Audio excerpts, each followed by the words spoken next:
Good afternoon, everyone. How's it going? Let's talk a little Seahawks defensive coordinator status updates. So, we haven't heard a whole lot lately, but I want to talk about some of the things that have developed in recent days that might affect this. So, before I get into this, though, I want to reiterate we'll be streaming with the Hawk's Nest on this channel later tonight, about 7 o'clock my time, so about 5 hours from the upload of this video. So keep an eye out for it. If you've been in one of our streams before, you know how we do it. And if you haven't, then you can make tonight your first time. We alternate channels every week. This week we will be doing it on mine, so please show up. If you don't show up, then you can watch the recording later. But hope to see you there regardless. Now, it's been a couple weeks since Ken Norton left. And we still haven't hired a replacement yet. And that's fine. There's nothing wrong with that. We're still playing games. We still have a Super Bowl to play, honestly. When I say we, I mean the NFL in general, not the Seahawks, obviously. But there's no hurry right now, I don't think, unless you want somebody who other guys are going to want. But we are going to have to hire somebody eventually, obviously, and you don't want to start the offseason without knowing who your DC is. You want to have your DC in place before you start re-signing some of these defensive players. The new defensive coordinator might have a perspective on keeping or not keeping certain players. So I want to talk about some of the stuff that's happened recently that I think is interesting. So the first thing that happened, this was I think last week, Matt Eberflus got picked up by the Chicago Bears. He was the Colts defensive coordinator. Now he's the head coach of the Bears. I think that's a good hire, by the way. I like it. I like Eberflus. I think he's going to be good. But one guy who kind of got caught in the crossfire there was Sean Desai.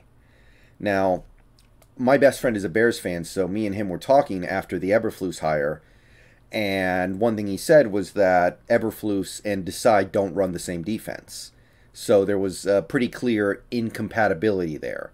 If you're hiring Eberflus, you kind of have to switch defensive coordinators. And we now know that Eberflus brought over the safety coach from Indianapolis, I think his name is Alan Williams, to be his DC, which means that Sean Desai is now out of a job.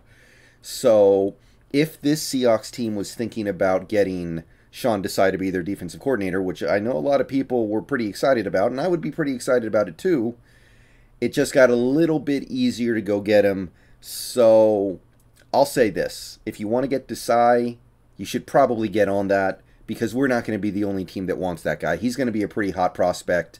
Go get him if you want him. And that's the main news on Desai. Now, we also got a little bit of an update on another guy that might end up being our defensive coordinator. And that is Clint Hurtt. Now, he's the guy that I think people are the least excited about because he's in-house. I don't think he's ever been a defensive play caller before at any level, at least not any meaningful level.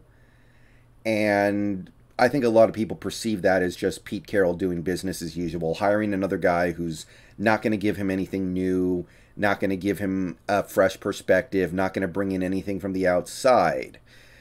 So Clint Hurtt is probably the guy that people least want to see be our defensive coordinator. Also, packaged in with that would be the fact that if you bring in Clint Hurtt, you're less likely to bring in a player. Like, for instance, if you bring in Sean Desai, you might bring in Desai, and then you get a guy like Akeem Hicks, who played for Desai in Chicago, to go, hey, I want to follow that guy. I want to follow my defensive coordinator to Seattle. And a lot of people in Seattle want Akeem Hicks, myself included. If you bring in an Ed Donatel, who was with Denver the last several years, maybe Von Miller looks at that and go, hey, that's a guy that I know. I should go to Seattle to be under Ed Donatel because I know him from Denver. With Clint Hurtt, you don't get anything like that because he's been here. So there are a lot of reasons why people aren't high on Clint Hurtt. I don't have anything negative to say about Clint Hurtt personally.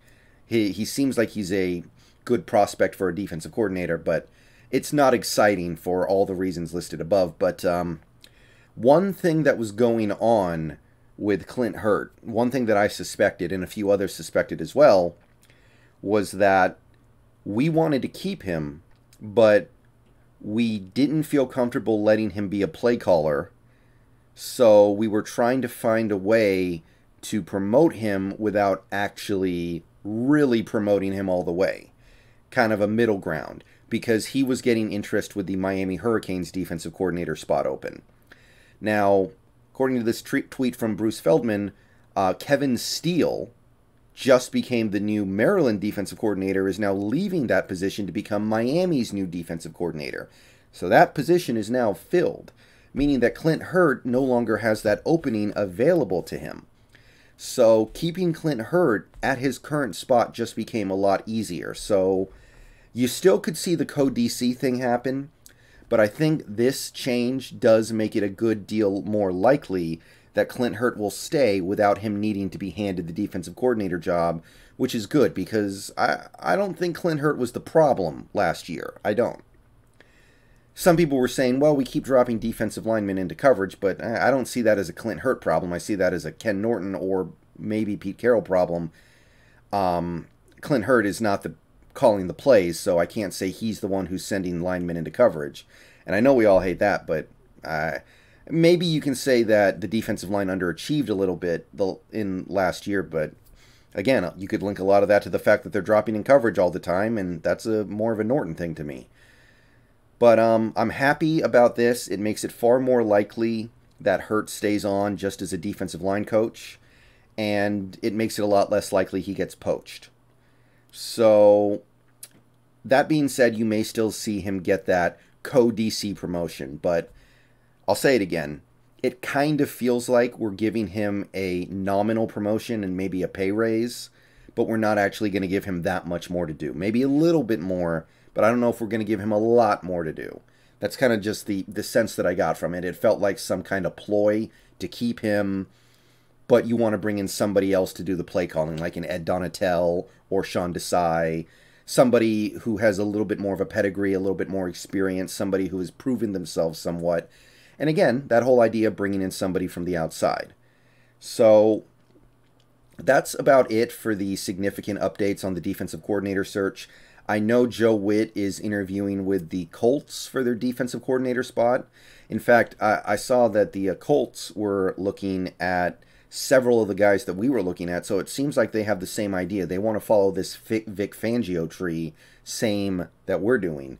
So that's competition, right? They're going to be going for the same guys that we might be going for. So, hey, it's cool that you guys in Seattle are taking your time with this hire, but maybe don't take too much time. Some of these guys are going to get picked up eventually, especially Desai.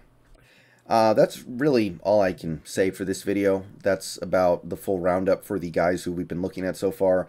I know people are talking about guys like Brian Flores, but it's just not happening. I'm sorry. Brian Flores' defense is such a radical departure from what Carroll wants to do, I think, that even if you could get him as a defensive coordinator, which is, I guess, possible given all the stuff that's happening around Brian Flores these last couple days, I guess. It's just too radical of a departure. I don't know if we have the personnel to run Flores' scheme if we don't blow up this roster a little bit, which Carroll doesn't really want to do. So, I'm sorry. I love the idea. I love Brian Flores. I think he's great, especially with defensive stuff, but I don't see it. So, that's all I got for this video. See you guys later. Go Hawks. Let me know what you think down below. Hawks Nest stream later tonight. Be there. See y'all later.